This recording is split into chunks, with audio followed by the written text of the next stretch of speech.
And I'm going to introduce our next moderator, who is actually Veronica's son, Arare, who joins us from Ecuador because he's been traveling around the world. And Arare, come say hi. He's a fabulous guy, young, energetic, and he interviews millionaires and people who are just superbly important and who do great things. And Arare, how is your global travels going on? How are you handling there? How's your mental health? I'd like to ask that. Let's have a chat before we go to your mom in Scott.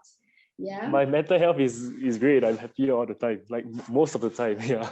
And it's 2 a.m. in Ecuador right now. Yeah. Thank you. And I know time is precious to you, as it's a great lesson for all of us that time is precious for all of us. So I'm really grateful, and your mom as well, for being here and being up at 2 a.m. I don't think you would be traveling. Usually we'd be in bed. So thank you so much. And I'll hand over the virtual stage over to you, as I say to every moderator. And this is your show, so take it over. Fly away. Okay, great. So I think the first person I'll interview is my mom, correct? Well, you could bring both of them up, actually, so you could have a little round table. So I'm gonna interview two people, Scott and then my mom. Yeah. And so I'm gonna interview my mom first, and then I'm gonna interview Scott, and then after that they can have a round table discussion, and then I'll just moderate that. Sounds good? That's good. It's all yours. Okay, great. Hi, son. So so mom, okay, great. So yeah, in Singapore, I'm in Ecuador, and I've observed you running your business from the start of the business all the way until now, right? 2010 all the way until now, it's been 11 years. And I remember when I first saw you, like you were working 7 a.m. to 11 p.m. 6 days a week, right? That's like 16 hours a day, 6 days a week. That's twice as much as an average 8 a.m. to 5 p.m. employee. So how do you manage to keep your mental health and everything throughout that period? Yeah. Well, for me, it is a calling, and I responded to that calling. So I take responsibility of what I indulge into. Initially, when I started this business, I don't even know what is business. I don't even know what I was into. All I wanted to do was to heal myself because I was having an autoimmune problem. I was on medication. I was looking for solution.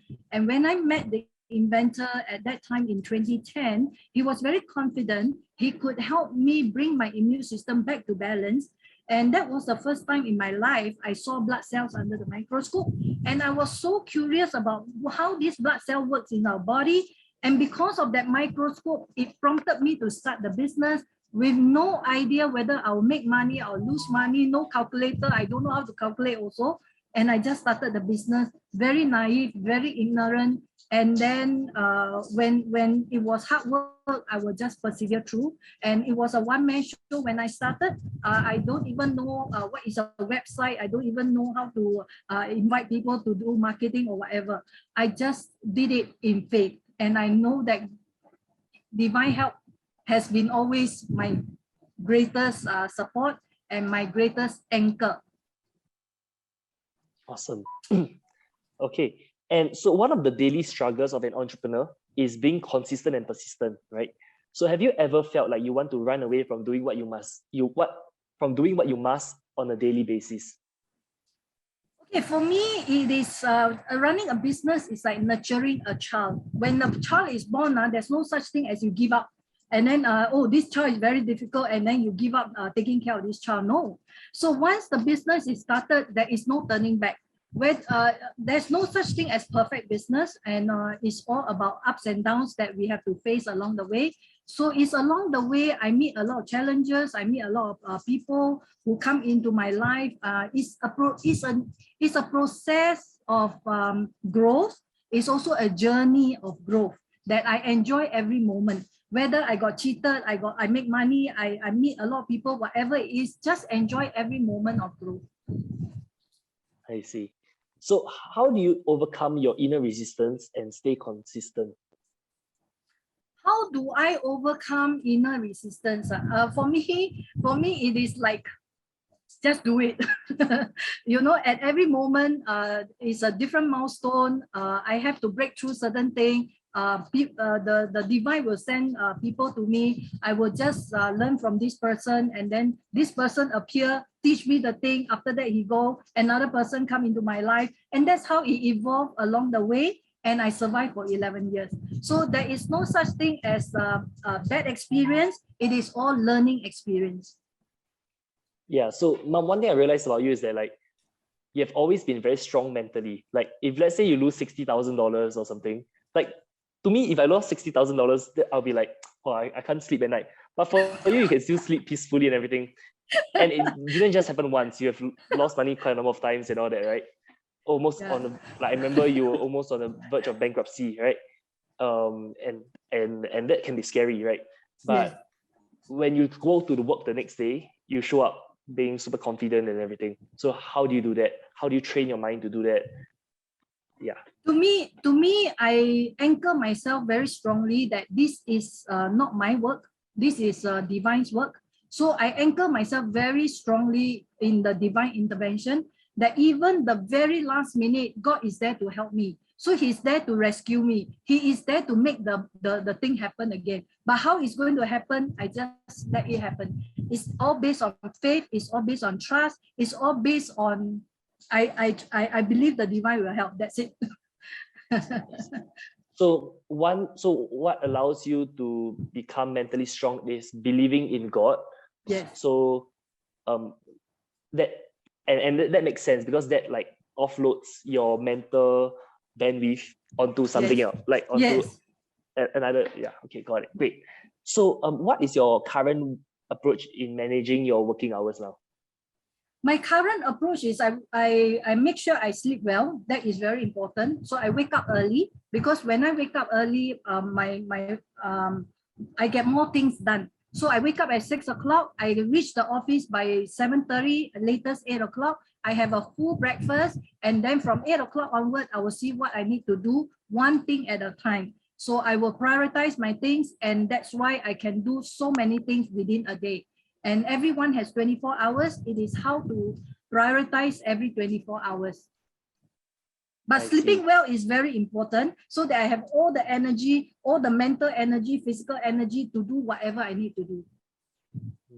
So now you're also enjoying life. I know, like every week we go, like when I was in Singapore, we used to go to spa every week together. Oh yes, right? yes.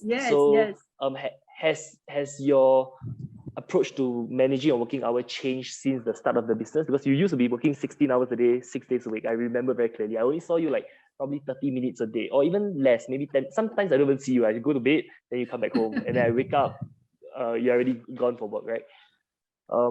So do you think your working hours has changed, and what has your approach changed since 11 years ago? Okay, since 11 years ago, I think I have changed, because now I'm working with a team. I have a team of staff who actually do most of the other work, the operational work.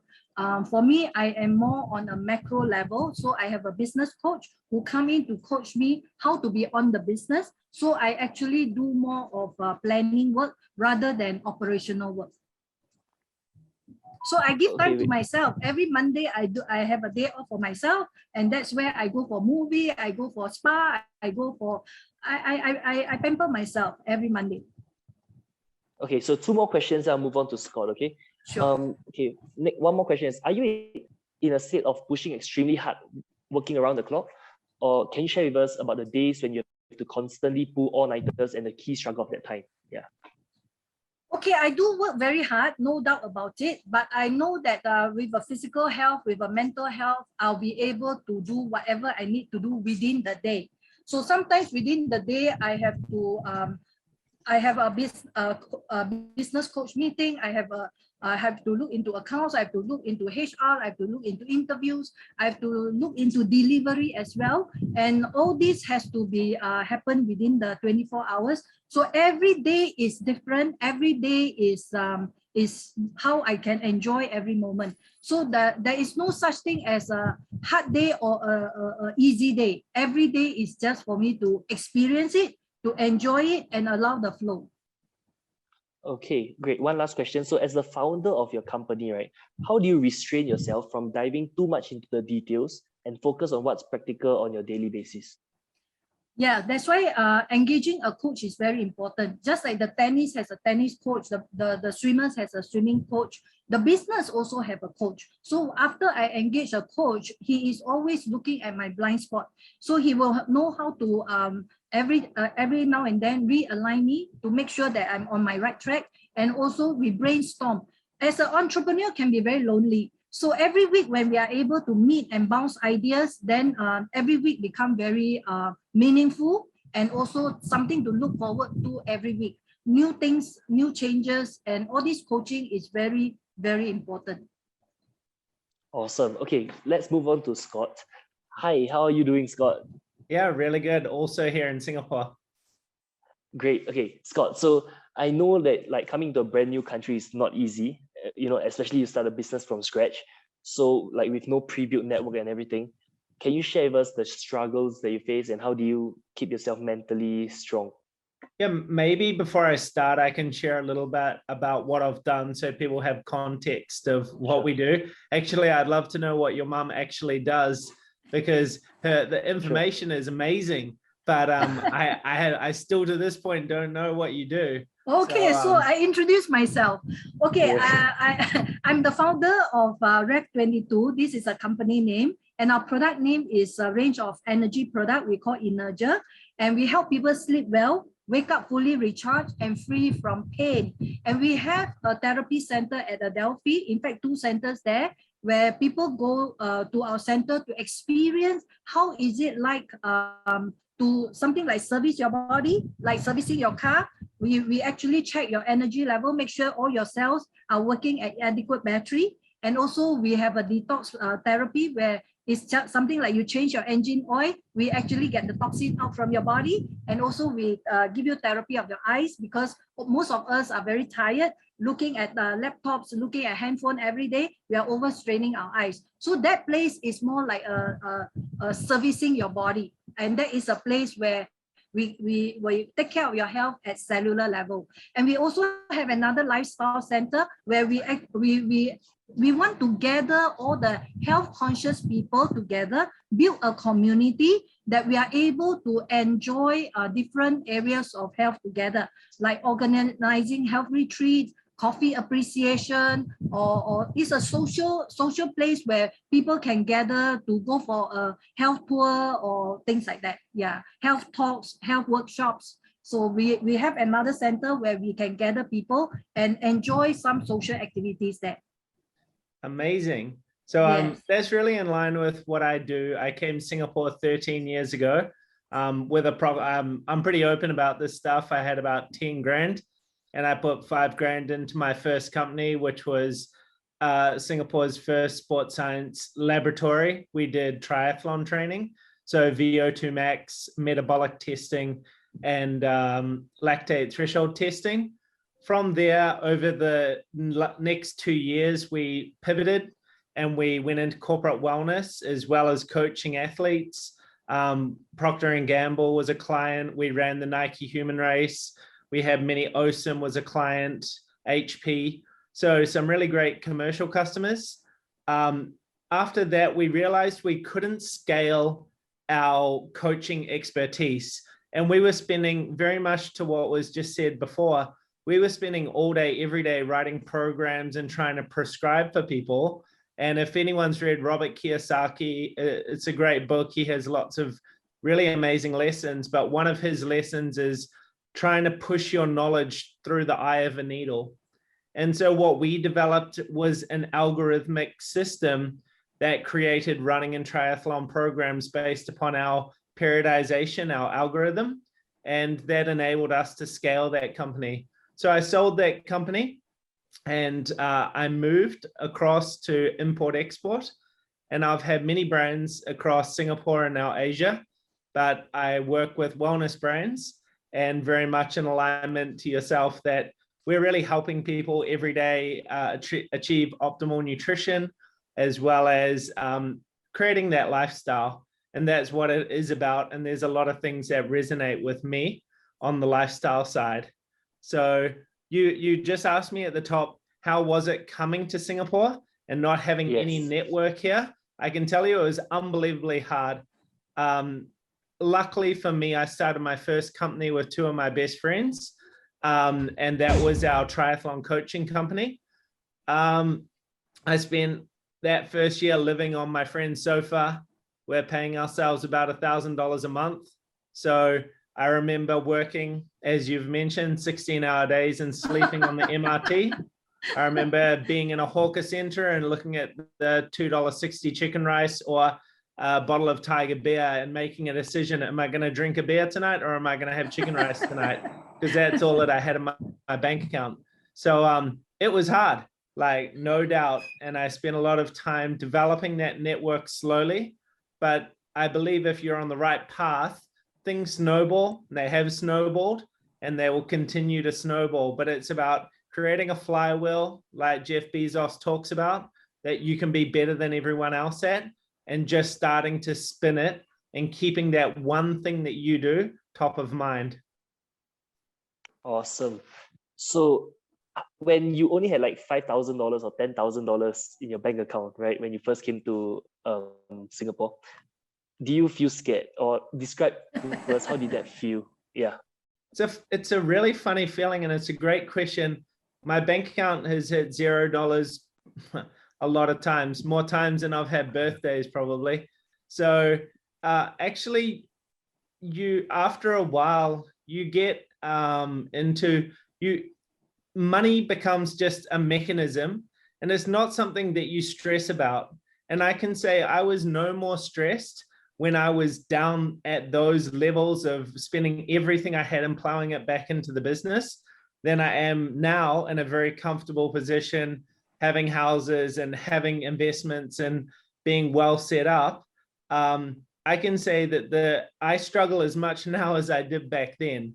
So, and I think it's something that you need to really experience frequently to get past. And it's a muscle that you develop like anything else in life. It really isn't representative of safety or anything else. It's really something we build up in our minds. And so that took me a long time to get past, but I can say that I know how to deal at that end. And because I can deal at that end, I can now deal at the top end. Awesome. So when you first came to Singapore, do you have any support structure to fall back on or anything? Yeah, I started the first company with two of my best friends. And like, as you can all imagine, we were ex-triathletes. We came from training 5 to 7 hours a day, and we were poor by the standards of regular people. We didn't come up here on packages or anything like that. So I did have a very small support network when I came up. But unfortunately, after 2 years of being in that business, we made way too much money way too fast. And because of that, there was tension. And because of that, I actually chose to leave the company and leave a lot of the equity in the company. I did get a little bit out, but it wasn't anywhere near what it was valued. But for me, what was more important was my relationship with my friends, which I never sacrificed on, and also being true to myself. So I started from square one again with my girlfriend at the time, and I started my import-export company. Awesome. Great. That's really impressive. So tell me more about the hard times that you've gone through. I mean you've already told me quite a number of dramatic events. Yeah. Tell me more about like how do you train your brain? Like you mentioned it's a muscle, right? So but how if let's say do you have any tips that anyone could use to train their brain the way you have trained your brain? Fail big and fail fast. So try to fail quicker, because then you're going to pivot quicker and do the right actions quicker.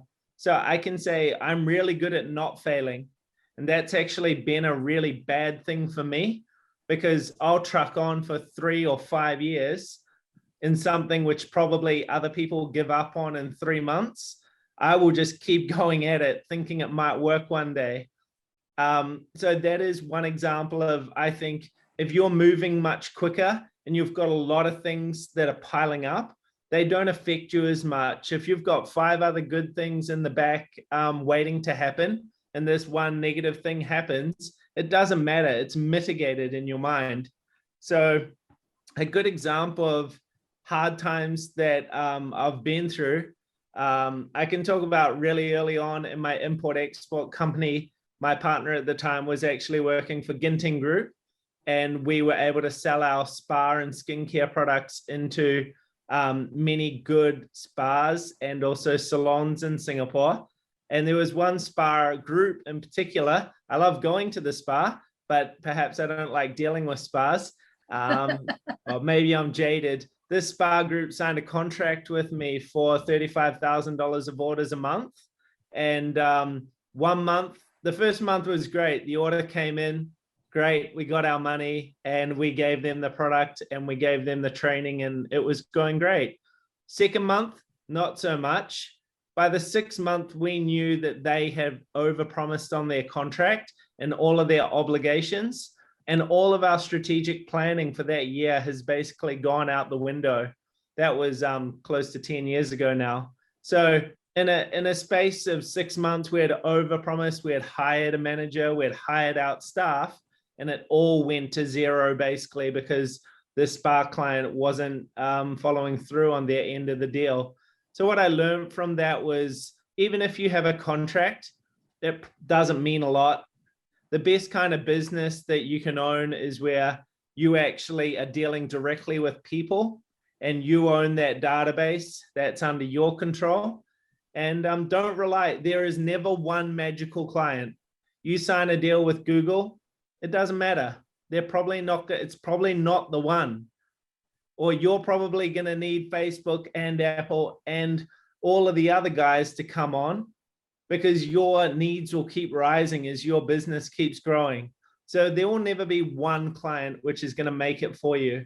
So just keep staying focused on your process and keep focus on what you can control, and everything else will just happen around you.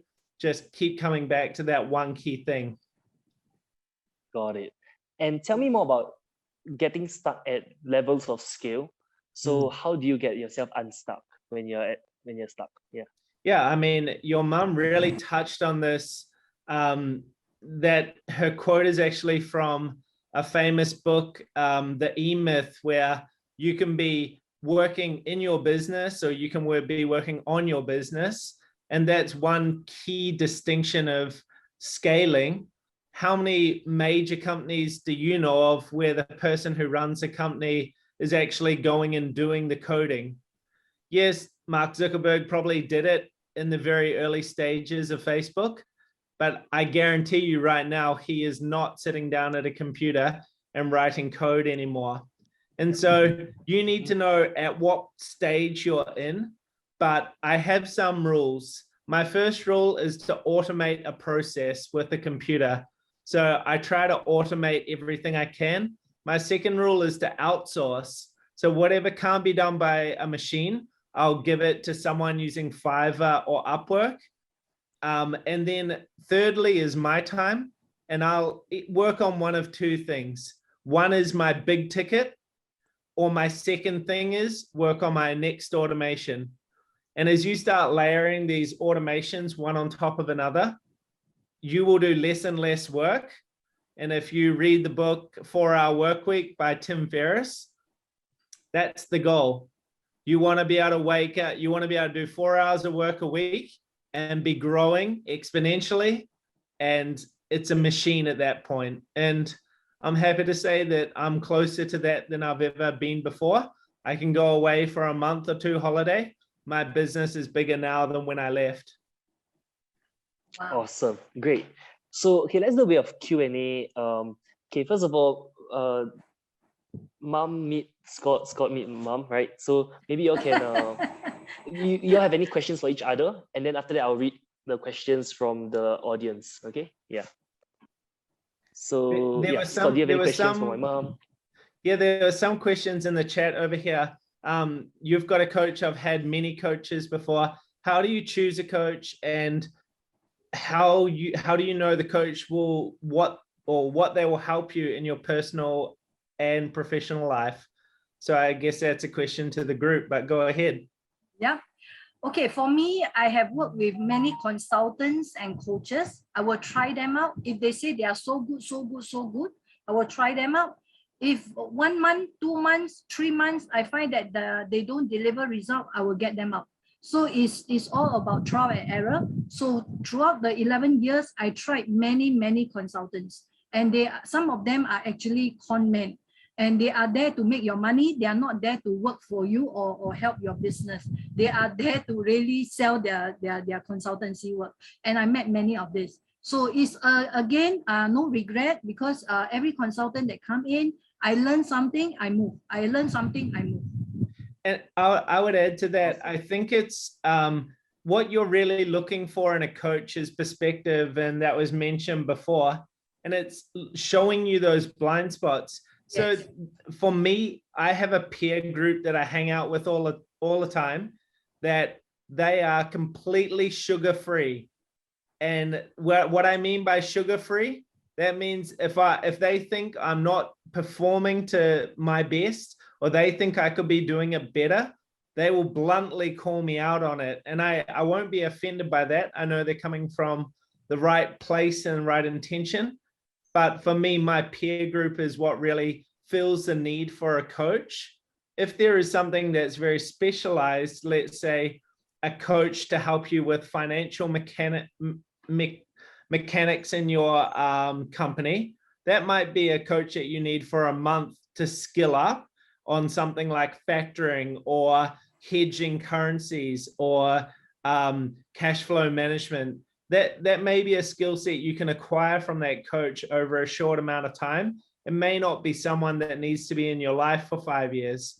So you need to pick and choose what you need to know, why you need to know it, and then Yes. go on to the next thing. But if, in my opinion, too many people are hanging out with friends at coffee shops, talking about what this auntie did last month and what that uncle did 2 years ago. If that's the type of friend group that you have, you need to change your friend circle. That's my honest opinion. That is not adding any value to your company, and it's not adding any value to your life.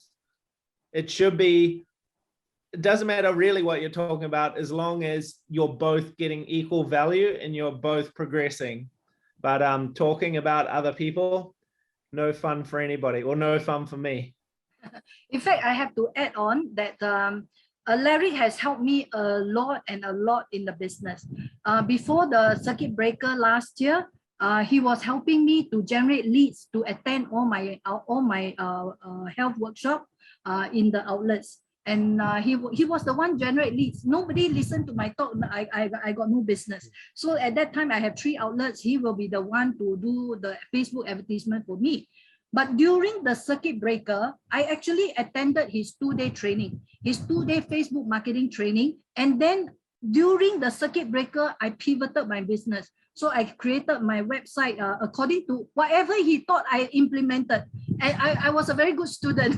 So whatever he taught me, I implemented during that 2 months when the shop was closed. And that's where I pivoted the whole business. I went into webinar, and he automated my webinar. So my webinar is going around 24 hours. So people who can't sleep at night, they watch my webinar. Next morning, they turn up in my shop and they try the therapy. And that's how I survived during the COVID. So I must thank Larry for all his coaching. He's my coach.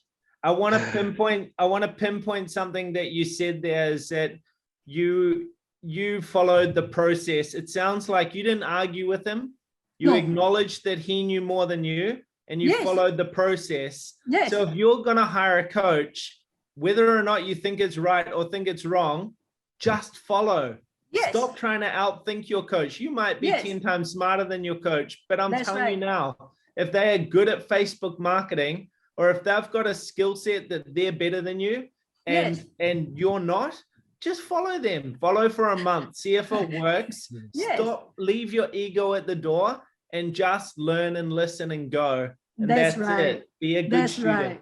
Be a good student. If you want to choose to attend a coaching or a business or a seminar, be a good student to follow everything. And that was what I did, and I survived the whole COVID. In fact, I made more money during the COVID than before the COVID. I scaled the business 3 times.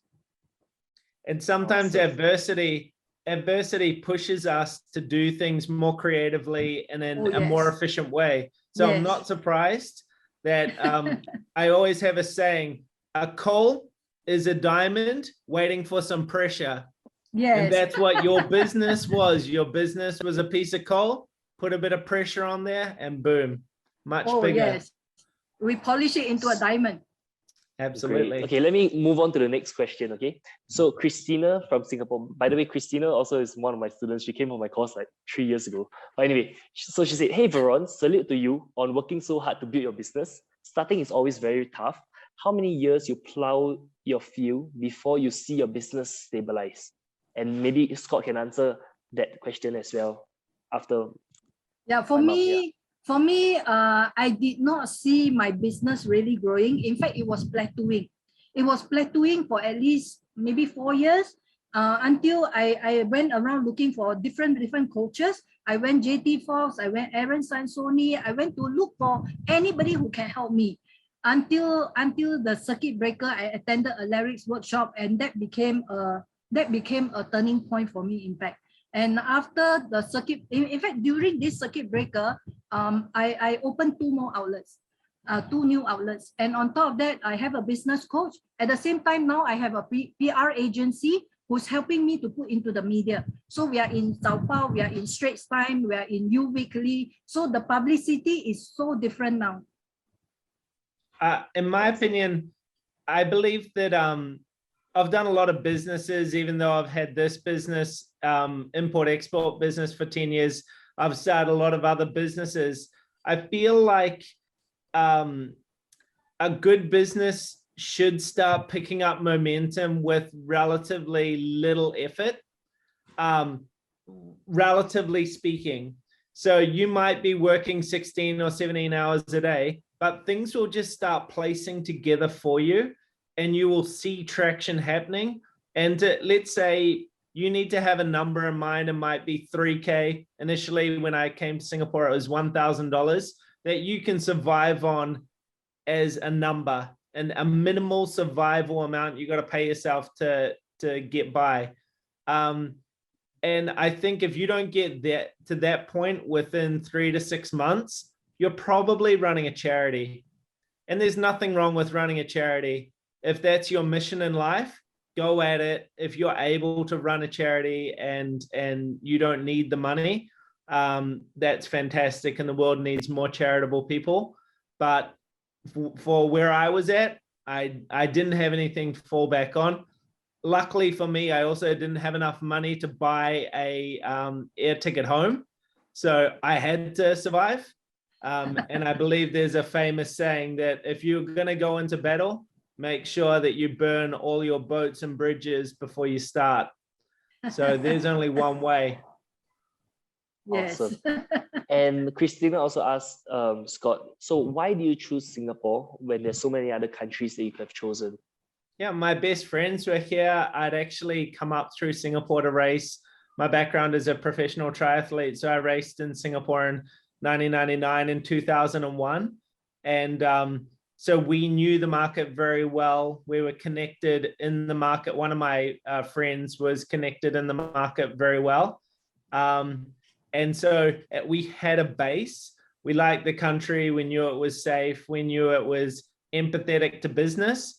But I got rejected for my EP 4 times.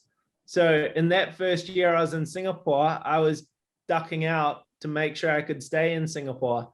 So it certainly was not easy, but we just decided this is going to be it, and we're going to stick at it, and it has to work. Awesome. So, okay, does anyone else have any other questions? If you have, just type them in the chat right now. I'm just going to read out some nice comments from people. So Christina said, Ellery is awesome, proven result. Elvina Koo said something about social media influencer. And then, okay, anyone else has any questions? If you don't have any questions, okay, if you have any questions, type them in the chat. Okay, okay, so Christina just said, okay, let me just check what Christina said. So Christina said, agree with me about knowing your market, and you've got to, determination is good, but you do need to know your market. And I agree with that. I often talk to people that are wanting to start a business. They're like, I've got this idea for an app and it's going to do X, Y, and Z. Oh, cool. You got my products. I appreciate that. I hope everyone gets to sample my product. So a lot of people will say, I've got an idea for a business. And when I start quizzing them, what do you know about building an app? Well, I've never built an app before. What do you know about that? What the app does? Tell me about that marketplace. What is the TAM, total addressable market? What is the scope? And I often find everyone has a good idea. I've got a book of ideas. I probably have 1,000 ideas, and they sit in my book because I know that 99% of them, I'm not an expert in the market. I've got no ability to differentiate myself in the market to become better than other people. And unless you've got a lot of money again, and you can put that team around you, stick to something that you know, something that you've got an edge at, and slowly build out your skill set, and it will flow. If you found the right thing, it will flow relatively easy. Yes.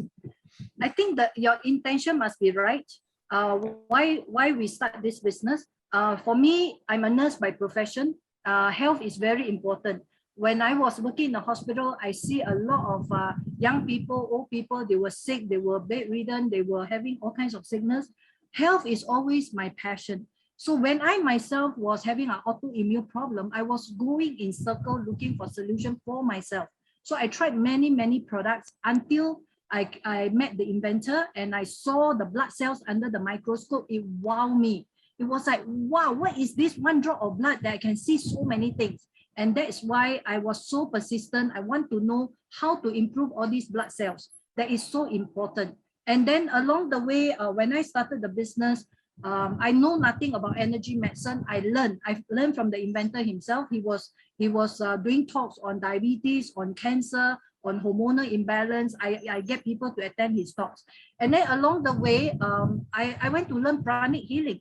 What is energy? What is the theory behind energy? What is advanced pranic healing? What is psychotherapy? What is I went all the way up to Crystal Mountain to see how people actually heal using pranic healing. So when I saw how people actually heal, I got to understand how the product works in the body. So the theory I learned from pranic healing, I apply in my corporate talks. So I started to do talks in the banks, in the ministries, in ITE, in NTU, in NUS. So when I do talks, I know what I'm talking. So it is also a process of a journey, a process of learning, a process of growth, a process of evolving along the way. Yes. Okay, great. And Christina has another question. She said, hi Scott, curious to know, in your first business, how you automated the training of triathletes. You mentioned applying algorithms. Also, how do you scale your coaching expertise? Right. So let me clarify. Normally when someone comes to me, I ask them a sequence of questions to understand their baseline. I'll take an easy example. You're a 44-year-old lady. You've run a few half marathons and you want to run a marathon in 16 weeks.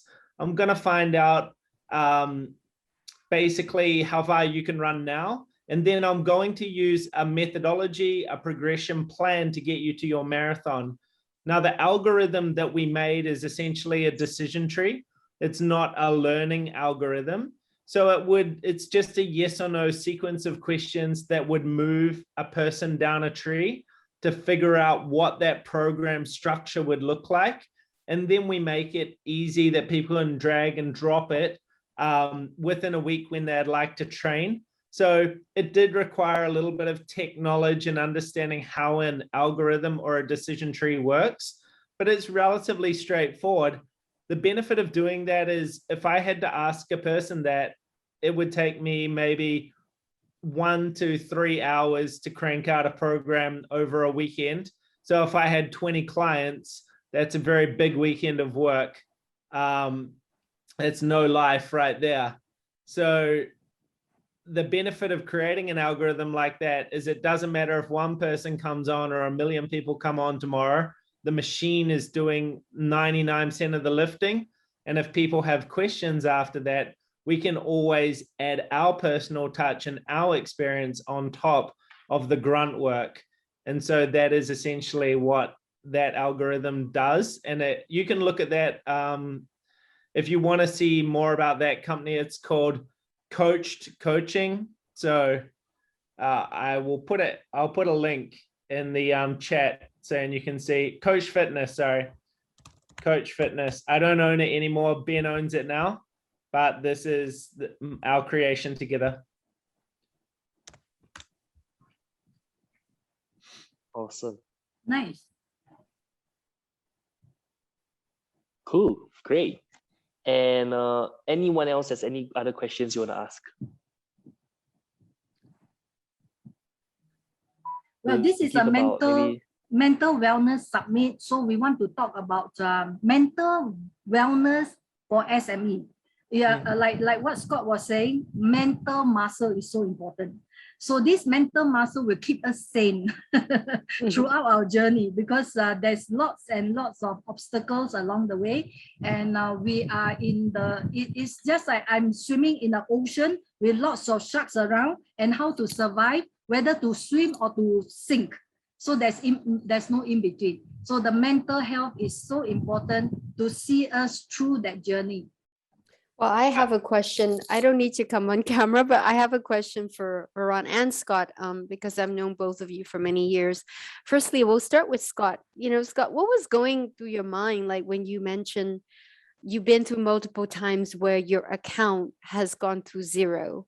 And then to Veron, I know when we reconnected just before we became co-founders of the summit, you, like Alaric said, you went bankrupt nearly, really. I want to know what was going through your mind, and then how you jump out of that and still be smiling like this every day, radiating. She's ridiculously smiling all the time.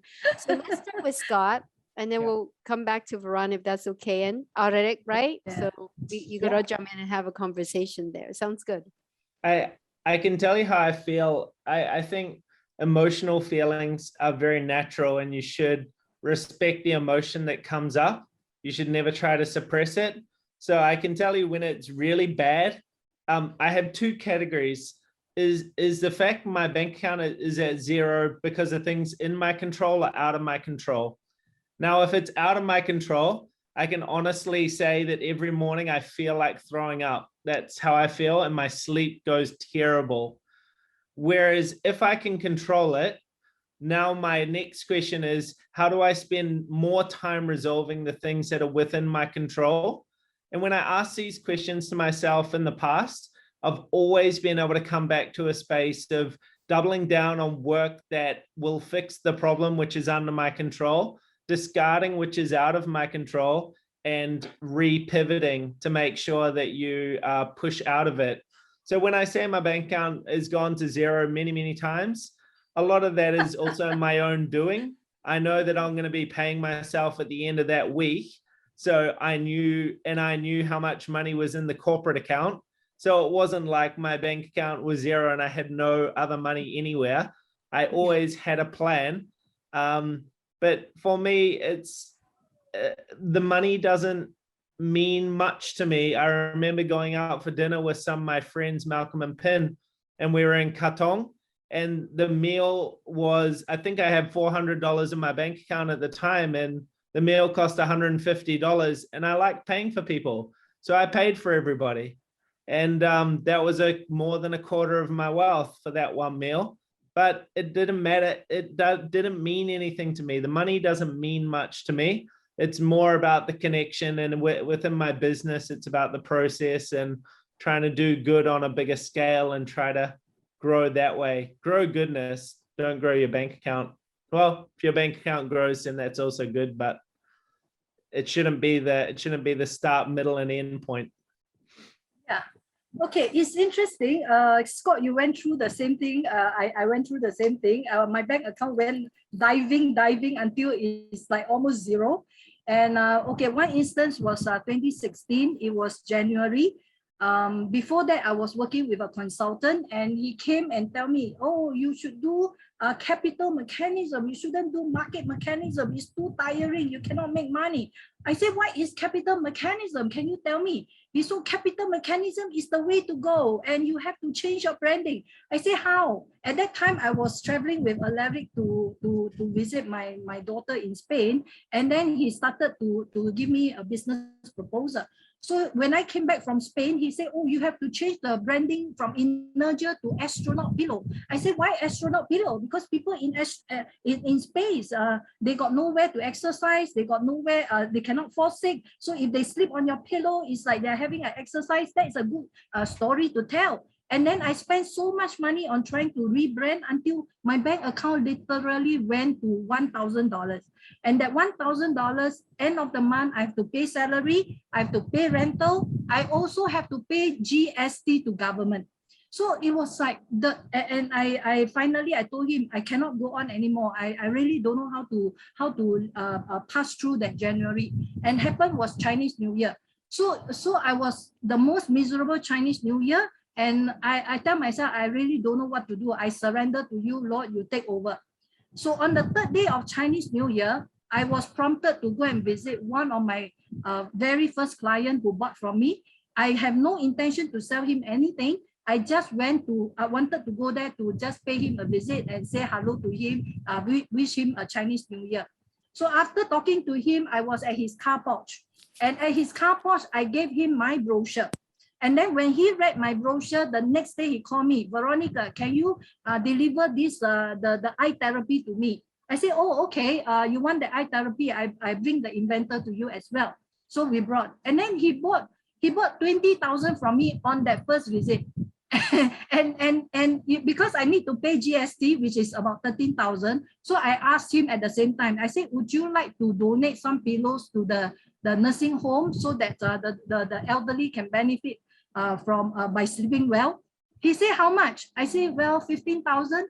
And straight away he write one check. He said, you go and settle you go and bring the pillow to the nursing home, and then you settle everything. And he wrote a check for me. That 15,000 allowed me to pay for the GST, and that's it. I survived that January, I survived the February, I survived the March, and then the whole business went on again until another comment came along. He appeared in November 2018. He said he's a doctor, he's a pastor, and he said that he's the owner of Mount E Hospital. He can bring my business to the hospital. He can bring my soap to the pharmacy, and painted me all kinds of pictures. And he said that he's part of HSA. He can endorse our product. So I went on with him for 15 months until the end of 15 months in February 2020. I left with $200 in my pocket. With that $200, I drove to East Coast Park. I was facing the sea. I told the Lord, you know how much I left in my pocket. I really don't know what to do. I surrender. And the moment I surrender, the message came to me to call a person called Nicole Ling. She's a psychologist. The moment, I don't even have her phone number. All my phone number were deleted. So the moment I tracked her down using the messenger, and she picked up the phone, she saw my whole body was all covered with darkness. And she said, Veronica, I need to pray for you now. You are all covered with darkness. I need to pray for you. So she actually led me in a prayer. She said one sentence, I say one sentence, she prayed one sentence, I pray one sentence until it was cast off. The moment the dark forces was off, first thing she told me to do, go and change your handphone. Second thing, go and close 2 outlets. So in March, I closed 2 outlets. And then April came, the COVID came. The moment the COVID came, in fact, just before the COVID came, Alaric saved me. Alaric organized his student to attend my talk at Adelphi, and just one talk, I sold $10,000. And with that $10,000, I managed to pay part of rental and part of salary. And then the COVID came in April. And then in April, I did not know what to do because I was so much an outdoor person. I was never an online person. I was an offline person. So when the COVID came, I just printed out all my clients' list. I don't know what to do. Just have to call them and see whether I can start selling from home. And that's how everything pivoted from there. Mental health. Mental health must be very strong to survive this $200 in the pocket. Yeah, mom, I remember because I hadn't seen my mom for like 1.5 years or 2 years at the point of time, because like her boyfriend didn't want me to be with her or something like that. Okay, anyway, and my mom was contemplating whether she wanted to file for bankruptcy. So I asked her, here's what I did. I asked her, okay, tell me how much of cash you have in the bank. Tell me she owes a lot of money, like 6 figures of debt, right? So that's why it's on the verge of bankruptcy. And I calculated everything. I said, okay, you need about maybe $10,000 a month. No, you need about $30,000 a month in sales in order to like break even, And then, we went on from there. I said, no, based on the numbers, I don't think you should declare bankruptcy. I think that you should be able to survive based on your track record of your sales and all that kind of stuff. And yeah, she survived and she thrived. And I think mindset is super important. Yeah, I think mindset is super important in business. Like one of the most important things, like choosing to believe and all that. Okay, great. Yes. We've got another question from Christina. A question from Scott. Okay, I cannot read that right now. Mom, can you help me to read the question? Can you tell us, in building your business, what are some automation processes you put in place, aside from what you have just mentioned for coach, and ones that you are looking at down the road? Yeah. So what I'll do, I have another website where I actually give away everything that I know for free. I eventually will change it. Yeah, Teresa's laughing because she knows that's just kind of how I am. So it's currently called affiliatemepro.com, but I'll probably change it to Scott Larsen Coaching at some point when I officially want to make it in my name. But I just put the messages to the chat group. Hopefully, can everyone see that? I hope so. You can read some articles that I've written there. There is automation like scheduling. A lot of my automation's around marketing, but later is a good one for scheduling. I use Meet Edgar to turn my blogs into posts. I use Back in Stock to capture leads, MailChimp, and I use a lot of MailChimp automated flows, especially Dropcart, which is super important. Look, it goes on. Anyway, if you read that website, I actually write down every single app that I use, and you can see if it's important for your business or not, and just use what you want. Just copy, like take it, please copy and try to grow fast. And then we'll have coffee when, yeah. So Joseph, can you see, maybe I put it to a direct message. I'm going to change it to everybody. Okay. This is a website. Yeah. Everyone should see that now. Yes. So there you go. You can go to that website. You can read the articles, and yeah, I've just put this website together in my part-time just for fun at the start of the lockdown. So yeah, give me some feedback, reach out to me, etc. Awesome. And Elvina asked another question about like, how do you get a team on board that's in line with your vision and all that? So how do you do that? Yeah, maybe both of you can take turns answering. So I'll take a line from Gary V. No one will care about it as much as you care about it as a founder. Hopefully you guys listen to Gary V. I think he is unsugar-coated, so I like listening to him. But I try to ask my team, what are your ambitions? What do you want in life? Where are you going? And how can I orientate what I need from you in my business around your goals and your future? And how can I deliver on whatever I promise you? How can I grow you to trying to achieve what you want to achieve? So it's not about me. I am just someone on the way through who's going to help you get to where you want in life. And that's good enough, because, and I tell people, I'm not running a daycare. It's binary. You can either do this job or you can't. And if you can't do this job for a couple of weeks, then don't worry. I'm not angry if you're not going to show up anymore, but I need someone who, I like talking to my staff maybe once a month, if that. maybe once every 6 months is even better for me. And let them get on with what they do and be better than me. I expect to be the stupidest person in the room. If I'm the smartest person in the room, I've hired the wrong people. For me, when I was working in Salvation Army for 14 years, I never advertised for staff. I need a nurse come. I need a physio come. I need a driver, the driver come. So when I started the business, I also trust in this process that whenever I need any staff, whenever I advertise, it never turned out well. So this person will just appear, and most of them so far are all God sent. They just walk in and they say they are looking for a job. They want to work for me. So right now we have the sales staff. She actually was sitting next to me during a Lions dinner, Lions luncheon, dinner.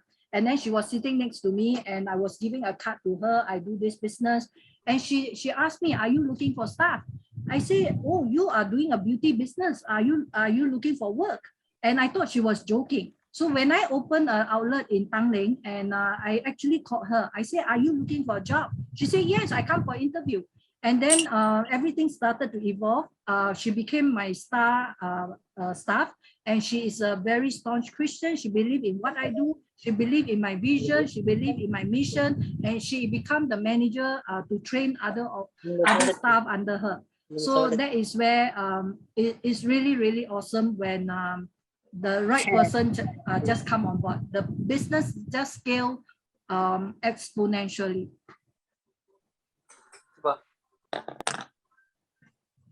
Cool. I was just trying to mute someone. Bueno, Anyway, okay, can someone from the tech team help to mute or whatever? Okay, Yeah. great. So are there any last questions that anyone has about mental health or business or entrepreneurship? I think it'll be quite interesting. Okay. If not, I'll pass the time back to Teresa. Teresa, yeah. I'm here. Thank you. This is so inspiring, and knowing Veronica and Scott, you're both so strong people, and mentally, physically, and you're so well. And Adore, thank you so much for coming through to us. I know you're on your globe trotting trip, and it's still 2 a.m. in Ecuador. By now it would be 3 a.m. And I've been yawning all this time because I'm actually receiving a new therapy that your mom sent me with the bango, along with one of our speakers, Dr. Michael Tan. I think it's doing an effect because it's actually releasing a lot of the tiredness that I probably have stored up doing this summit, everything else in between. But we learned so much from you. Scott, thank you for being our big supporter, sponsor, and voice of inspiration. I haven't seen you for about 3 years now, so it's about time we gather soon. So thank you again so much for being part of this summit. And Veron, thank you for taking time off to host the program and share your story and all of that. And again, your son, I told you he would come through, so we had to hold that faith. So thank you so much, Adore.